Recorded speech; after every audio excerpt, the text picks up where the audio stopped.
Entonces, ahorita nosotros vamos a analizar las redes de corriente directa. Para una red de corriente directa tenemos que nuestras fuentes de voltaje y de corriente se comportan de tal manera que sus respuestas corresponden a señales constantes, es decir, señales que no varían en el tiempo. Es por eso que lo que sería viniendo el voltaje de la fuente corriente, el voltaje de la fuente el voltaje de la fuente de el voltaje de la fuente de voltaje, el voltaje de la fuente de corriente, la intensidad de la fuente de corriente, la intensidad de la fuente de voltaje, la caída de voltaje del elemento K, la corriente del elemento K, la caída de voltaje del elemento L o la corriente del elemento L, R corresponden para una red de corriente directa a cantidades constantes. Considerando ese hecho, ¿cómo se comportarían elementos como la bobina y el capacitor? Se comportarían de la siguiente forma. Una bobina, el comportamiento de una bobina en una red de corriente directa nos la podría ilustrar de manera clara y concisa la expresión de la caída de voltaje en la bobina. Tenemos que la caída de voltaje en la bobina es igual a la inductancia de la bobina por la derivada con respecto al tiempo de la corriente. Sabemos que en una red de corriente directa la corriente se comporta como una constante. Entonces, si nosotros obtenemos la derivada con respecto al tiempo de una constante, de algo que no varía en el tiempo, esto va a ser cero. De tal manera que la caída de voltaje en una bobina, en una red de corriente directa, es igual a cero. Quiere decir que la bobina, en una red de corriente directa, se comporta como un cortocircuito, porque en un cortocircuito la caída de voltaje es igual a cero. En una red de corriente directa. ¿Cómo se comportaría el capacitor? Bueno, tenemos que la caída de voltaje en un capacitor es igual a 1 entre la capacitancia por la integral de 0 a t de la corriente que lo atraviesa por la diferencial del tiempo. ¿Okay? Entonces, nosotros sabemos que la integral de la corriente es la carga. En este caso sería la carga presente entre las placas del capacitor. Nosotros sabemos a su vez que la capacitancia es igual a la carga entre el voltaje. De tal forma de tal manera que al despejar tenemos precisamente eso, que el voltaje es igual a la carga entre la capacitancia. En este caso, para la red de corriente directa, tendríamos que el capacitor estaría almacenando una carga presente entre sus extremos, de tal forma que no liberaría esta carga, siempre la almacenaría mientras se conserve la corriente directa. Esto sería el voltaje en el capacitor, por lo que el capacitor en una red de corriente directa se comporta como un circuito abierto. Aquí tenemos el voltaje del capacitor presente entre las terminales del capacitor. Por lo tanto, como el capacitor se comporta como un circuito abierto en la red de corriente directa, la corriente es igual a cero. Y entre estos extremos estaría el voltaje del capacitor. Muy bien. Considerando estos asuntos técnicos, ¿qué tendríamos cuando nosotros tomamos en cuenta un elemento general tipo serie? Donde hay un resistor, una bobina, hablando de un elemento general tipo serie completo, una fuente en una bobina, que puede estar acoplada. Bueno, aquí en red de corriente directa no, pero ahorita lo aclaro. Y una fuente de voltaje y de corriente. Como en una red de corriente directa la bobina se comporta como un cortocircuito, no tiene ningún sentido conectarla. La bobina, aquí está, me equivoqué, la bobina, y este es el capacitor. Como en una red de corriente directa, la bobina se comporta como en un cortocircuito. No tiene ningún sentido considerar la bobina, dado que esto sería equivalente a tener el circuito continuo, así como un cortocircuito, a no tener en sí a la bobina. Un elemento tendría en una red de corriente directa, el cortocircuito equivaldría a no tener la bobina. Entonces, no tiene sentido conectar a la bobina en un elemento general tipo serie cuando estamos manejando una red de corriente directa. Tampoco tiene mucho sentido conectar el capacitor. ¿Por qué? Porque el capacitor en una red de corriente directa se comporta como un circuito abierto. De tal forma que si ustedes conectan el capacitor a un elemento general tipo serie, teniendo una red de corriente directa, esto impedirá que la corriente fluya a través del elemento general tipo serie. Entonces, tampoco tiene sentido conectarlo. Lo único que tiene sentido conectarlo es el resistor, la fuente de voltaje y la fuente de corriente. Aunque tampoco es muy común conectar a la fuente de corriente. Es más común, por cierto, antes de simplificar todo, entonces, si yo considero el resistor, la fuente de voltaje y la fuente de corriente, mi ecuación general para el elemento general tipo serie quedaría como V de K igual a la R de K por la I de K menos el voltaje de la fuente de voltaje menos el voltaje de la fuente de corriente. Ahora, lo más común a tener es el resistor conectado en serie con la fuente de voltaje, de tal manera que mi ecuación general para el elemento general tipo serie queda como R de K por la I de K menos el voltaje de la fuente de voltaje. Muy bien. Ahora, y por otra parte podrían simplemente tener al resistor, con lo que mi ecuación general para el elemento general tipo serie quedaría reducida a la expresión de la ley de Ohm, con la cual el voltaje, la caída de voltaje presente en un capacitor es igual a su resistencia por la corriente K. Bueno, si recuerden, tengo su índice es K porque K es nuestro elemento bajo estudio.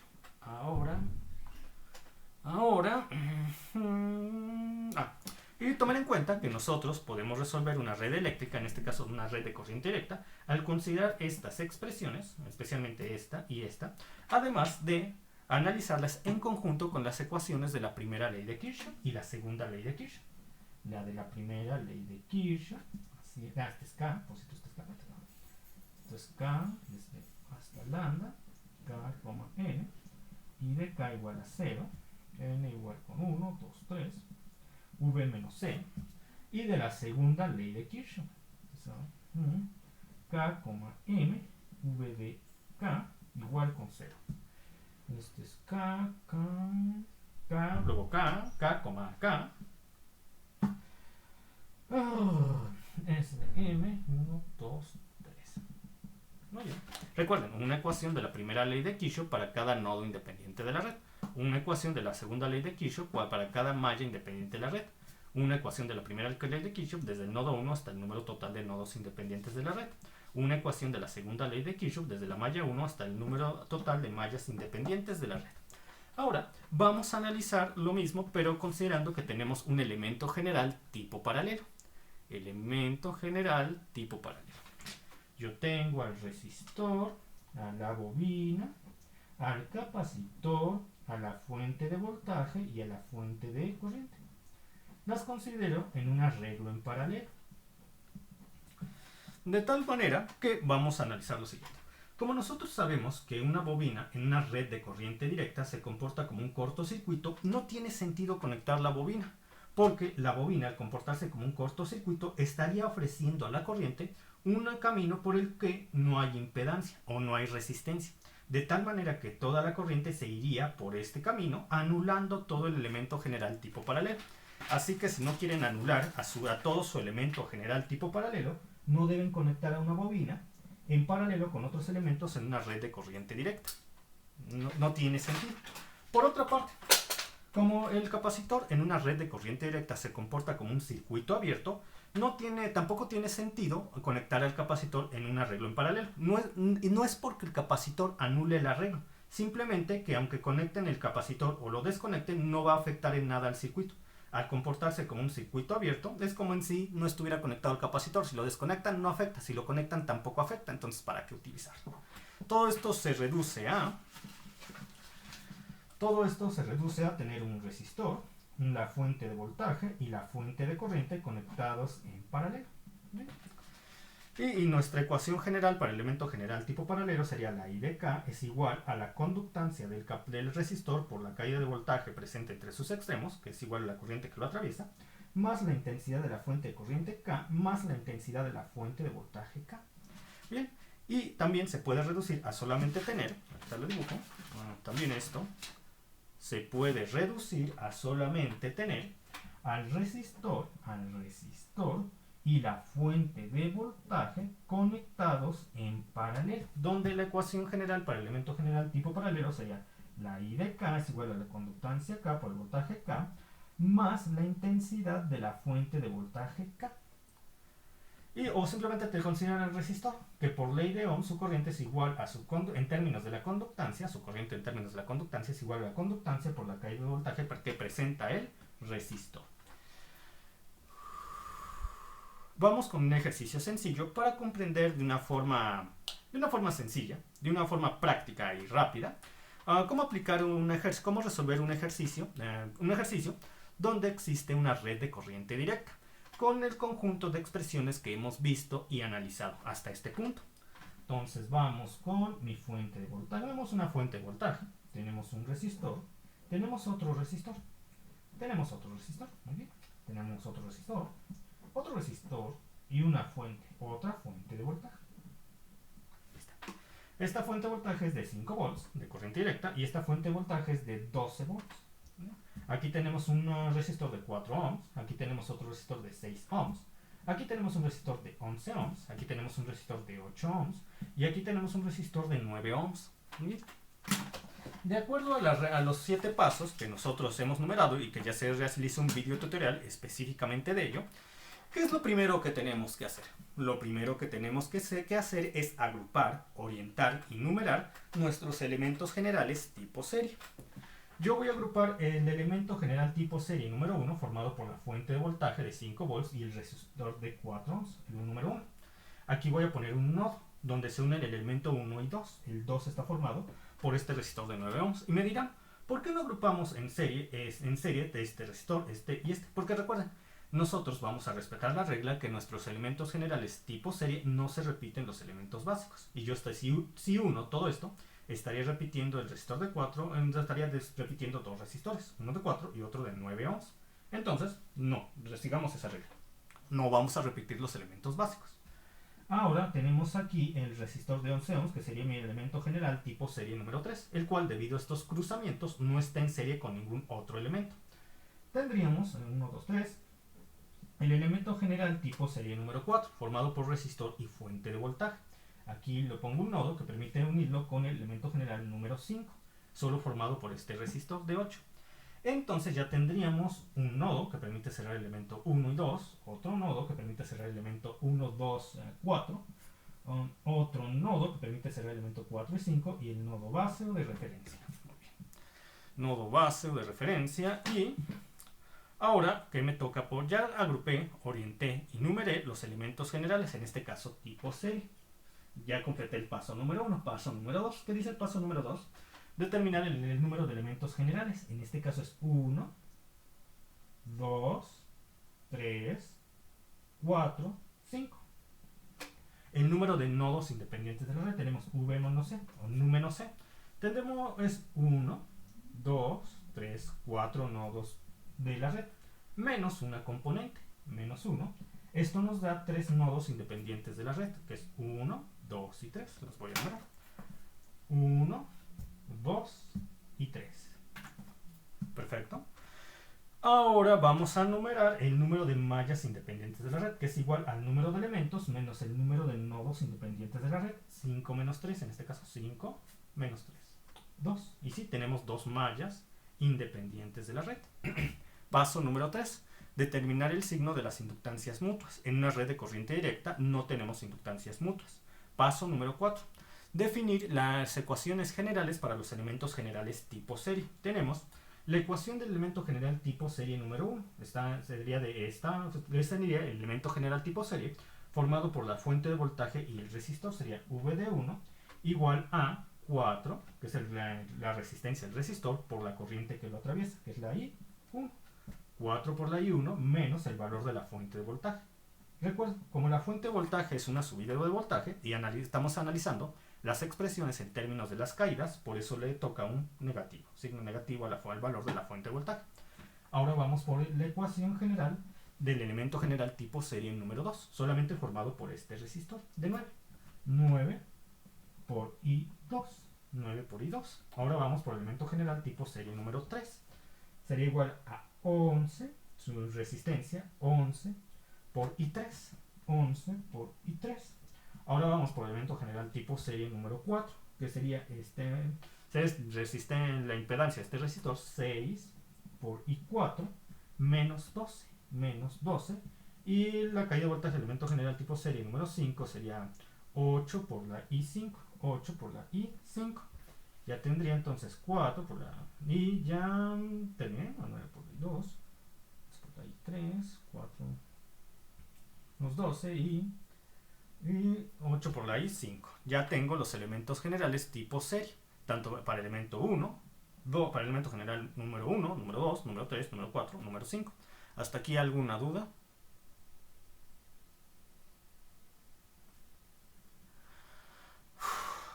Ahora voy a llevar a cabo la gráfica de la red.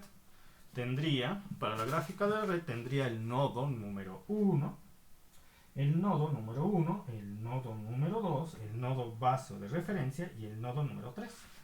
Tenemos nodo 1, nodo 1, nodo 2, nodo 3. El elemento general tipo serie número 1 está en el extremo superior, superior izquierdo y va hacia acá. El 1. El otro está aquí en medio yendo hacia abajo, el 3. El otro aquí está el 2 yendo hacia acá. El 2, 1, 2, 3. El otro está aquí. Aquí está el 1, así el 1, el 2 y el 3. Aquí está el 4 en el extremo superior derecho, yendo para acá. Estamos respetando los sentidos que yo asigné en la red eléctrica. El número 5 estaría yendo para acá. Entonces tenemos el 1, el 3, el 2, el 4 y el 5. Perfecto. Ahora yo voy a declarar las ecuaciones de la primera y segunda ley de Kirchhoff. Para ello ya no tengo espacio. No, sí, todavía tengo espacio. Entonces voy a empezar con el nodo 1. Vemos qué corriente está entrando en el nodo 1. Está entrando la corriente del elemento 2. Entonces tendría menos I2. Y está saliendo de I1, la más I1. Y esto es igual a 0. Ahora en el nodo número 2, ¿qué corrientes están entrando? Está entrando I1, la de 1 y la de 4. Entonces tendría menos I1 menos I4. ¿Y cuál sale? 3 más I3 igual a 0. Recuerden, todo debe ser igualado a 0. Y para el nodo número 3, ¿quiénes salen? Tanto I5 como I4 están saliendo. Por lo tanto, es I4 más I5 igual con 0. Recuerden, nosotros en la teoría de los circuitos consideramos, y en la academia de circuitos consideramos que los que entran son negativos y los que salen son positivos. Ahora, yo voy a asignar de manera arbitraria sentidos a las mallas de la red. Este es sentido para malla 1 y este sentido para malla 2. Ya está. Entonces, ahora voy a terminar las ecuaciones de la segunda ley de Kirchhoff. ¿Qué elementos forman a la malla número 1? Es 1, 3 y 2. Y todos sus sentidos coinciden con malla 1. De tal forma que tengo V1 más V2 más V3 igual a 0. V1 más V2 más V3 igual a 0. Ahora para la malla 2 tendría V4, V3 menos V5, porque 4 y 3 coinciden, V5 no. Entonces V3 más V4 menos V5 igual a 0. Ya está. Entonces ya tengo las ecuaciones que me van a permitir llegar al resultado. Las ecuaciones de la segunda ley de Kirchhoff, las ecuaciones de la primera ley de Kirchhoff y las ecuaciones de los elementos generales tipo serie. Voy a sustituir las ecuaciones de los elementos generales tipo serie en estas dos expresiones, teniendo lo siguiente.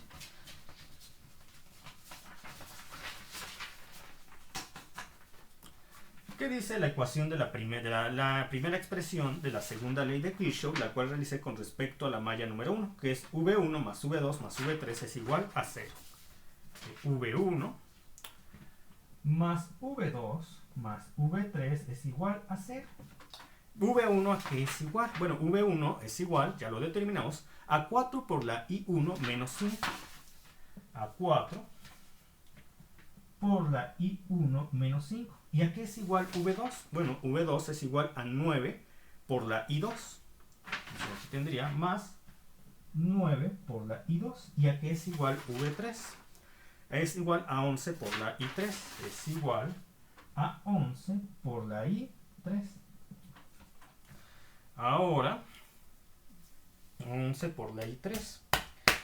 Y ahora ya tendría, y yo sé que la ecuación de la primera ley de... Bueno, antes, ahora la expresión de la segunda ley de Kirchhoff para la malla número 2 me dice que V3 más V4 menos V5 es igual a 0. V3 más V4 menos V5 es igual a 0.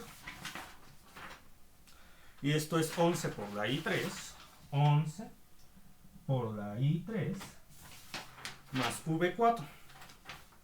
Más 6 y 4 menos I12, más 6 y 4 menos 12, menos V5, menos 8 por la I5, menos 8 por la I5. 5 igual a 0. Entonces,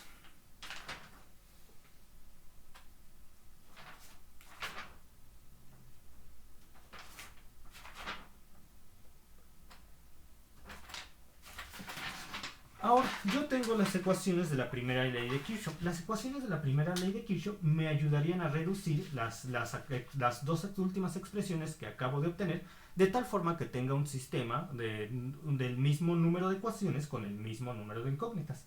Es decir, un sistema de ecuaciones cuadrado, el cual fácilmente puede ser resuelto. Yo tengo que menos i2 más i1 es igual a 0. Esto quiere decir que i1 es igual a i2. Yo tengo que i4 más i5 es igual a 0. Esto quiere decir que i4 es igual a menos i5. Por otra parte, i5 es igual a menos i4. Y voy a ver ahora tengo que analizar. Esta es mi expresión. Voy a poner mi expresión A y mi expresión B. Expresión A y expresión B. Voy a ver qué más puedo reducir. Por otra parte, es la ecuación de la primera ley de Kirchhoff para el nodo independiente número 2. Me dice que menos i1 menos i4 más i3 es igual a 0. Es decir, que i3 es igual a i1 más i4. i3 es igual a i1 más i4. Muy bien. Yo voy a sustituir i2 aquí, e i3 acá. i3 acá. Para posteriormente sustituir i3 acá, i4 la dejo tal como está, e i5 aquí. Entonces ya voy a hacerlo para la expresión A. Yo tendría 4 por la i1 más 9 por la i1, porque i2 e i1 son iguales, se puede escribir así, más 11 por i3. i3 es igual a i1 más i4. Y todo esto es igual a 5, porque el 5 lo he trasladado al otro lado de la igualdad, 5. Yo lo voy a reducir todo esto. 4 más 9, los puedo sumar porque ambos multiplican a i1. 4 más 9 es 13. Y luego tengo 11 por i1, lo puedo sumar porque todos están por i1. 13 más 11 es 24. 24 y 1. Más 11 y 4. Esto es igual a 5. Ahora voy a sustituir i3 aquí ya, y esta ecuación es la ecuación 1. Voy a poner la ecuación 1. Y ahora voy a sustituir i3 acá, i4 lo voy a dejar así, e i5 lo voy a sustituir con i4. Entonces tendría 11 por i3, siendo que i3 es igual a i1 más i4, más 6 por i4, menos 8 por i5, que i5 es igual a menos i4. Esto es igual a 12, porque este trasladado este 12 al otro lado de la igualdad. De tal manera que tendría 11 por i1, que se va a dejar así, 11 por i1. Ahora tendría 11 por i4, que sería 11 por i4 más 6 por i4, que es 17. Y luego sería más 8, porque menos por menos más. Entonces más 8 sería más 25 i4, igual a 12. Reviso que hasta este punto, y esta es mi ecuación 2. Reviso que hasta este punto no hay error alguno. Tengo 11 por i1. 11 por i1 está bien. Entonces 11 más 17. 17 a 25. Ya está. Y ahora yo tengo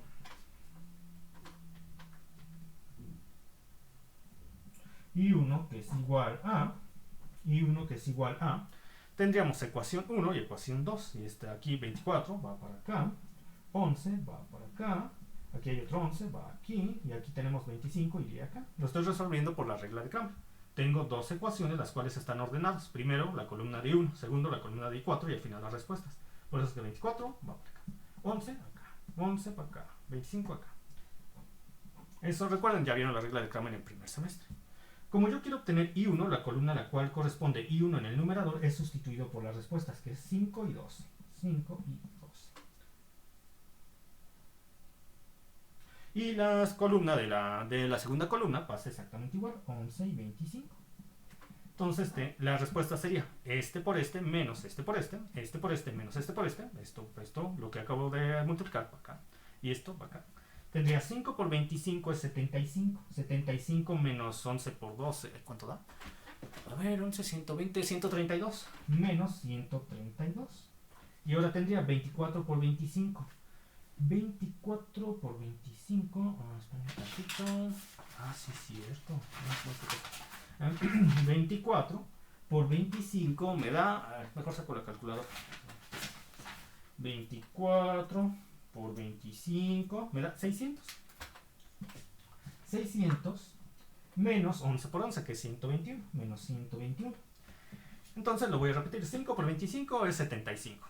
A ver, déjenme checar. No, espérenme, ya casi la es 125. 125, entonces si es por 20, sí, 125 menos 132. Y luego tendríamos entre 24 por 25, que es 600, menos 121. Entonces, I1 es igual a 125 menos 132. Es menos 7. Es menos 7. Menos 7 entre 600 menos 121. Eso da 479. Sí, 479.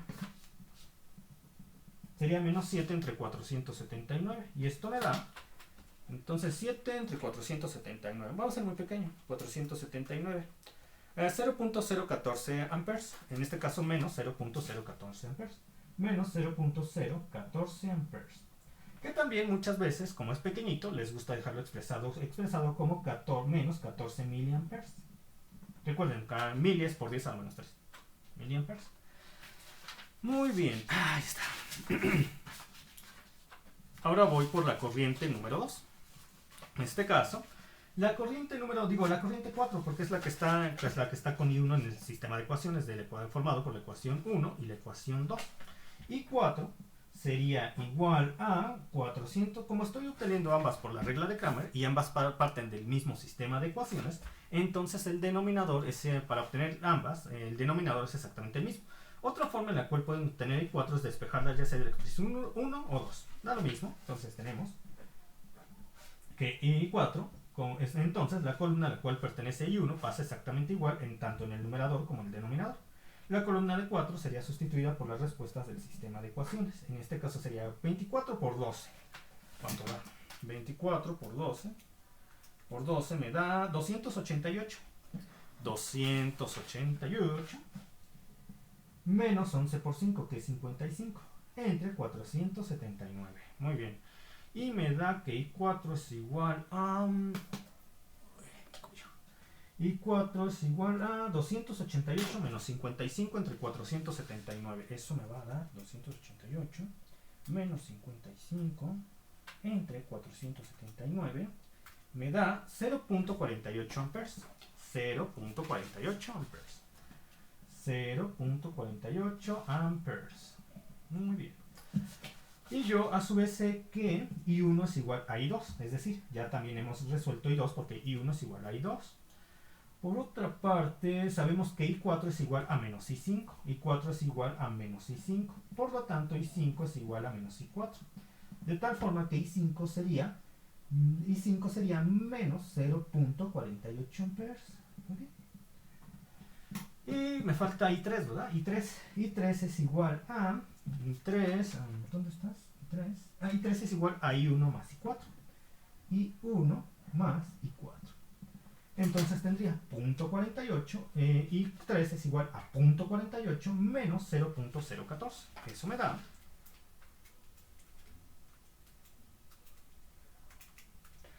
0.46. 0.46. 46 amperes. Ahora vamos a analizar los resultados. Ya hemos obtenido las corrientes que circulan por todos y cada uno de los elementos. Yo he obtenido una corriente negativa con un signo negativo tanto para I1 como para I2. ¿Por qué? Miren, veamos, la fuente de voltaje de aquí es mayor que la fuente de voltaje del extremo izquierdo. De tal forma que, además, miren, tenemos de tal forma que de acuerdo al orden establecido, al valor de los resistores, se podría estar imponiendo la corriente que crea la fuente de voltaje de mayor valor. Esto no hubiera ocurrido si aquí hubiéramos tenido resistores de muy bajo valor, o aquí hubiéramos tenido resistores de muy alto valor. Pero como los resistores tienen valores aproximadamente iguales, digo, no hay mucho cambio entre 4, 6, 11, 9, 8, como si lo habría entre un mega ohm y un kilo ohm, o un giga ohm y un kilo ohm, así habría mucho. Entonces, digan fácilmente, el valor de la fuente de voltaje de mayor se impuso al valor de la fuente de voltaje menor, con lo que la corriente generada por esta fuente de voltaje estaría imponiendo la corriente en la red eléctrica, que iría así. Iría así y así. Pues por eso que la corriente real iría en sentido contrario a la corriente propuesta por los sentidos que nosotros hemos asignado, hacia acá, cuando realmente iría así. Y por eso obtuvimos sentidos negativos para I1 e I2. Muy bien, no hemos acabado con este ejercicio. Voy a hacer otro ejercicio en la siguiente sesión de Zoom. Ahorita me voy a desconectar y me reconecto en 5 minutos.